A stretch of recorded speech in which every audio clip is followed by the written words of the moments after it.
What is up, guys? MACABESPEED coming at you. Great episode for you that I know a lot of you guys out there have been waiting for. I have been physically swamped, stretched further than I have ever been in my entire life, both time and scheduling wise, and I know that's no excuse for a content creator, but I still wanted to tell you where I was at with it and bring you an episode before I'd had it for too long. Now, today's M50 pistol that you see in front of you comes from airguntactical.com, and it was graciously donated to the channel so that we could go ahead and put together some reviews for you. I do have the full spectrum, both ammunition wise as well as these great custom air bolts from Texoma Precision Pellets, and I can't wait to give you every single bit of data on all of the ammunition that we have at our disposal. Same as way back when I got my M50 rifle, I did receive 2 magazines, although they are plastic magazines, not like the CNC aluminum ones that you got with the 50 caliber bullpup all those moons ago. I did have a 50 cal bullpup, and I do at this point, to be perfectly frank, regret selling it. As far as AEA's 50 calibers go, the 50 caliber big bore bullpup that I had was one of the smoothest operating and most reliable platforms that I had that made close to 500 foot-pounds of energy with almost every squeeze of the trigger in that first part of the fill. Now, if you guys are a fan of the channel and subscribed, which you should be at this point, then you would already be familiar at this point with the M50 history that I have on this channel. I know you guys probably hate seeing me beat on this thing, but if you don't want to beat on it, don't beat on yours. This one's mine and I'll do what I like with it.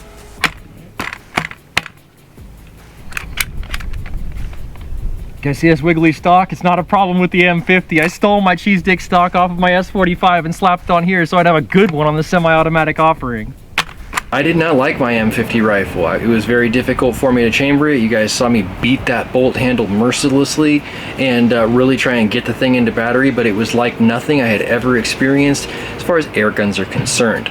This M50 pistol, I was honestly a little bit skeptical about even accepting this for review based on the bad experience I had with the original M50, but I was like, you know what, I'm gonna put my pride aside, do the due diligence for the people, and be an objective critic and see if maybe this is an improvement on what we saw with the rifle. Unfortunately, I can already tell you guys, it's not. This is definitely out of the box, at least the way that I received mine, the exact same loading and feeding mechanism that we saw with the M50 rifle. Let's go ahead and take a look at it together. If you guys are actually unfamiliar with the HP Max line, they make a bunch of bolt action big bore offerings, and they are pretty good on both the shot count as well as the output on the foot-pounds of energy. This is the same basic receiver, even though it's in 50 caliber, bringing that larger footprint to the table. Now, I want to say this. When I cycle this bolt by hand, as you can see, I don't have an issue. So we know right away, going into it, we can eliminate right out of the gate bolt alignment with the breech. The bolt alignment with the breech is absolutely okay. There is nothing impeding me from going ahead and getting this close with no ammunition in the bore. Let's decock it.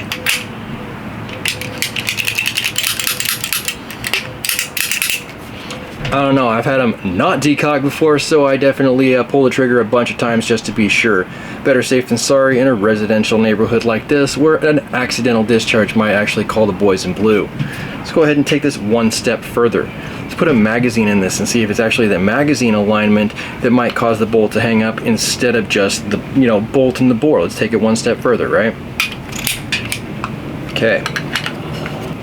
Now, just like all the other HP Max, you kind of have to pull the bolt back just a little bit more to go ahead and get past that magazine loading point. Then it's going to be good to go. Let's see if there's any impediment here. Still same thing. Absolutely no problem whatsoever as far as getting the bolt into battery. That's going to go ahead and point to your ammunition. But I know for a fact that the ammunition that we have been sent for this pistol is the exact right size. There's no two ways about it. Let's go ahead and pop one of these guys out of here the most dangerous way I can.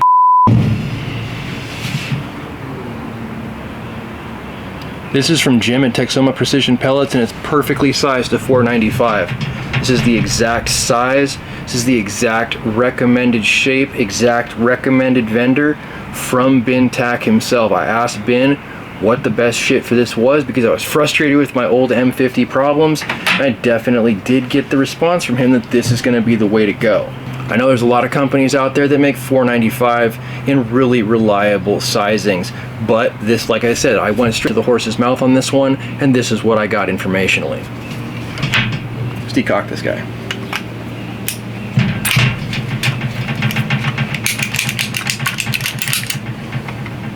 Oh, mag's in it.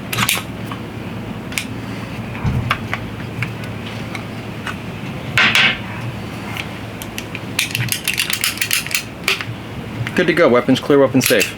Back to the lecture at hand. Let's go ahead and see exactly what happens when we try and single load the pistol.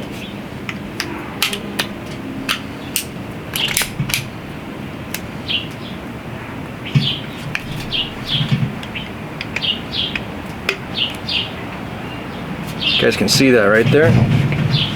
No problem. 100% seated.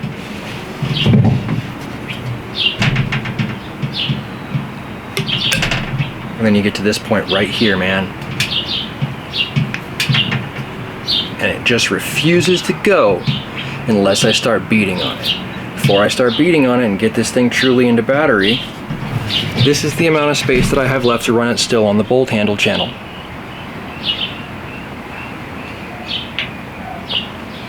Could I beat this thing close for you? Absolutely. Am I going to? You know it. Absolutely, right? I think that we've come far enough together to know that I am hard on my stuff and I don't mind it, right? Are we all in agreement on that? I think that a little careful coercion definitely got us where we wanted to be with our bolt position. Let's pop that slug back out, inspect the rifling, and talk about what we saw here.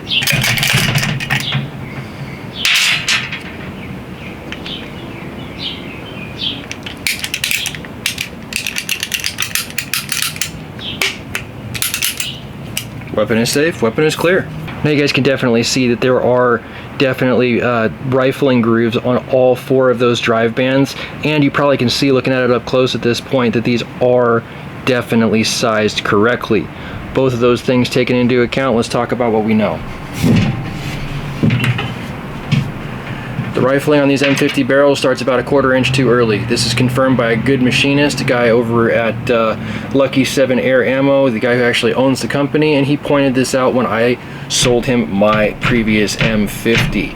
He said that if we go ahead and give it a small taper sanding and just really ease that taper where the rifling starts at the beginning of the barrel, we're going to get silky, buttery, smooth operation out of not only an M50 rifle, but also potentially this pistol as well.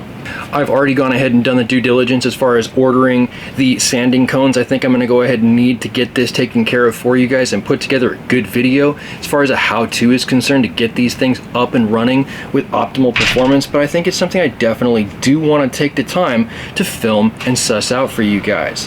Why is that? It's because I know that my HP Max 45 caliber that I also got from airguntactical.com runs like a dream. It literally is as easy as my Benjamin Marauder to run the bolt, and I always considered the Benjamin Marauder to be one of the silkier rides in my collection. If I could just get that kind of reliability and function out of this specific bolt handle in front of you, 200 foot-pounds of energy across a 6-shot magazine in a tiny little form factor that fits in a backpack, can't be overlooked.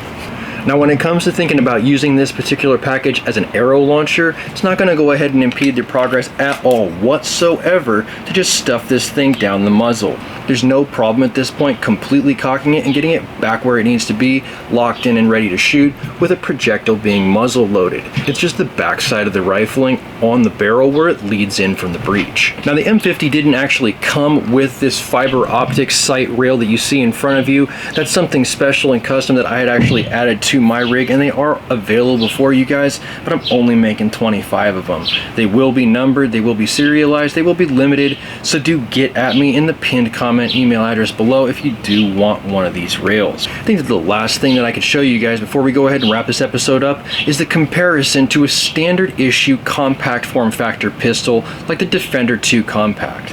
Here on my waist, I actually keep pretty regularly, pretty religiously, the Fender 2 compact 9mm. This is a very, very, very formidable pistol, and with the ammunition, the Swedge slugs from airguntactical.com that have been tested multiple times in this pistol, we know it's making the same energy as the long barrels, even with this shorter form factor.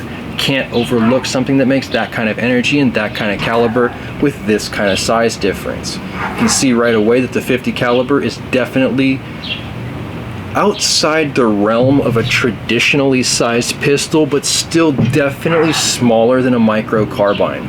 This is not in the realm whatsoever of that PDW style just yet, especially not without a rear stock attached to it at this point.